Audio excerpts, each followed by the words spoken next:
The history of what is today the Philippines started with the arrival of its first humans. It is believed they used rafts or boats around 60,000 years ago, with groups of diverse people settling in the archipelago. Some of these groups started to develop and expand into bigger settlements, and in the next thousands of years, they evolved into what some scholars believe to be considered early states. Austronesians and afterwards speakers of the Malayo-Polynesian languages began to arrive in successive waves beginning about 4000 BC. According to the existing evidence, a jade culture existed on these lands, starting with the Neolithic era. By 1000 BC, it is believed that the inhabitants of the archipelago had developed into 4 distinct kinds of people: tribal groups, warrior societies, the petty plutocracy, and the harbor civilizations. Also important to note is the fact that the metallurgy reached the archipelago due to trade with India. Around 300 to 700 AD, the seafaring people of the islands began to trade with the Indianized kingdoms in the Malay archipelago and the nearby East Asian principalities, adopting influences from both Buddhism and Hinduism. Some cultures of present-day Vietnam showed evidence of an extensive trade network. Artifacts and goods were traded, such as glass, agate, or gold. There were also other items present in the region which were most likely imported, including ear ornaments that have been found in archaeological sites in the Philippines, Thailand, and Taiwan. The Indian culture influenced the Southeast Asian region starting with the 1st century.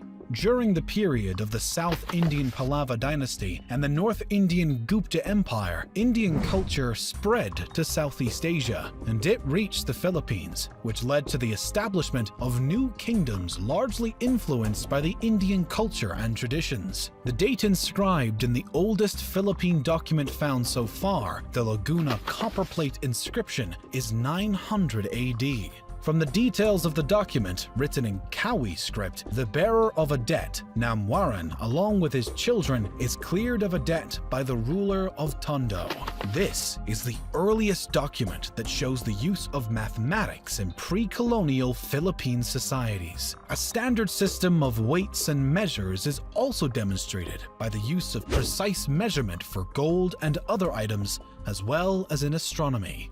From the various Sanskrit terms and titles seen in the document, the culture and society of the Manila Bay were that of Hindu Old Malay amalgamation, similar to the cultures of Java, Peninsular Malaysia, and Sumatra at the time. In the years leading up to 1000, there were already several maritime societies existing in the islands, but there was no unifying political state encompassing the entire Philippine archipelago. Instead, the region was divided into numerous semi-autonomous city-states under the rule of the plutocracy, while a number of states existed alongside the highland societies. These smaller structures alternated between being part of or being influenced by larger Asian empires like Maya Pahit.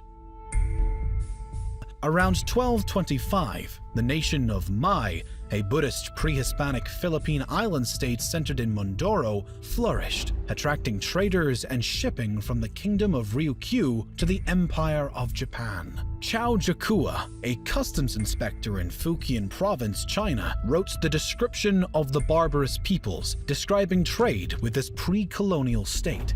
Its people were noted for their honesty in trade. Much of what is now Indonesia was ruled by the Hindu Maya Pahit Empire. During the 1300s, this empire ruled over Luzon Island and the Sulu archipelago. As more and more influence was on these islands, skirmishes and battles also existed. Some local tribes were waging incessant guerrilla warfare against them. Eventually, the kingdoms of Luzon regained independence from Maya Pahit after the Battle of Manila 1365. Sulu also re-established independence, and in vengeance, assaulted the Maya Pahit province of Brunei before a fleet from the capital drove them out. The start of the Islamic era in Indonesia set the collapse of the Maya Pahites as its provinces eventually seceded and became independent sultanates.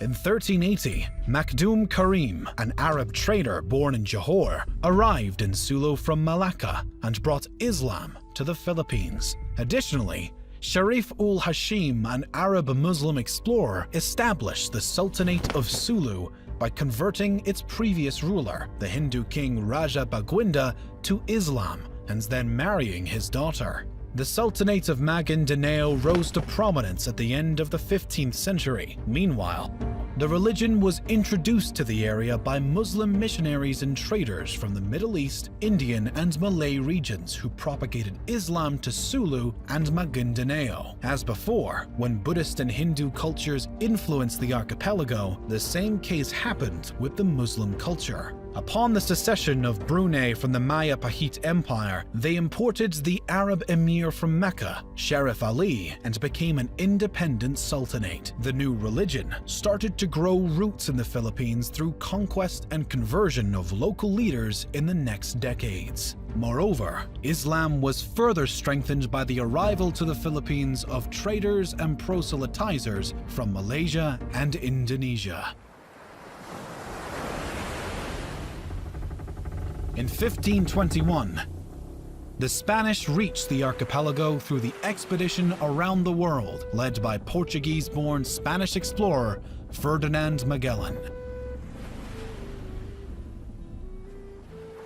Claiming the islands he saw for the Spanish Empire, he established friendly relations with some of the local leaders and converted some of them to Roman Catholicism. Because the Philippines are a large archipelago, the Spaniards started to explore many islands. However, the explorer Ferdinand Magellan was killed during the Battle of Mactan against the local ruler Lapu-Lapu. Over the next several decades, other Spanish expeditions were dispatched to the islands. In 1543, an expedition was led to the islands, naming them Philippines, in honor of Philip of Austria, who became Philip II of Spain on January 16, 1556. The name was then extended to the entire archipelago later on in the Spanish era. European colonization began in earnest when Spanish explorer Miguel López de Legazpi arrived from Mexico in 1565 and formed the first European settlements in Cebu. Through diplomatic and military annexation of some lands, incorporating local states including the Kingdom of Tondo, the Spaniards established Manila as the capital of the Spanish East Indies. In 1578, the Castilian War erupted between the Christian Spaniards and Muslim Bruneians over control of the Philippine archipelago. The Christian troops were so diverse due to generally being made up of people under the Spanish rule, including Native Americans,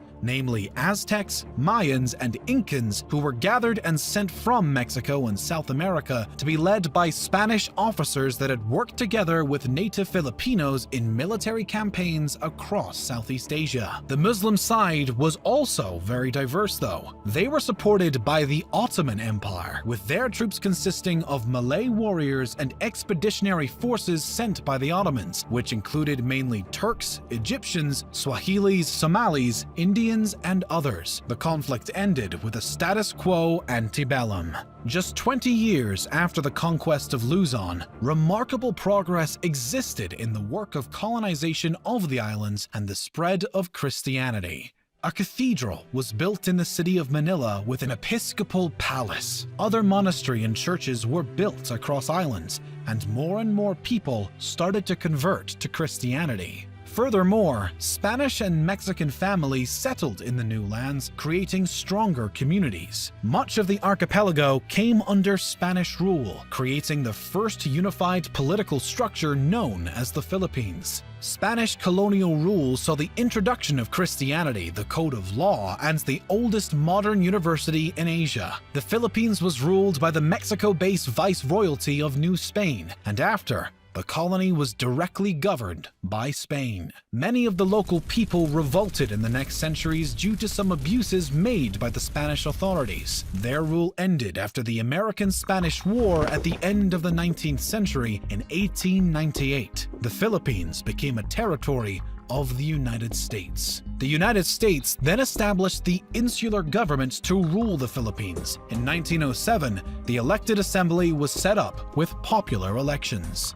The US promised independence in the Jones Act to the country, and the Philippine Commonwealth was established in 1935 as a 10-year interim step period to full independence. But before gaining total freedom, in 1942, during World War II, the Philippines was occupied by Japanese forces. By 1945, the US liberated the Philippines, and the Treaty of Manila in 1946 established an independent Philippine Republic. The period of their independence was marked by internal skirmishes and a smaller period of dictatorship, but also huge progress and development, with Manuel Roxas becoming the first president of the Independent Republic of the Philippines. The United States seceded its sovereignty over the Philippines on July 4, 1946, as scheduled. However, the Philippine economy remained highly dependent on United States markets. Roxas died suddenly of a heart attack in April 1948, and the Vice President Elpidio Quirino ruled the country until 1953. Some communist partisans existed in the islands, but were defeated in the 50s. Additionally, an important event happened in the middle of the 1960s. Ferdinand Marcos took power in 1965 and ruled until 1986. This era included the final years of the Third Republic from 1965 to 1972, and the Philippines under martial law 1972 to 1981. His reign was marked by dictatorship and instability. In 1986, Ferdinand Marcos was removed from power and replaced by Maria Corazon Aquino. Up to the present day, 5 other presidents ruled the Philippines.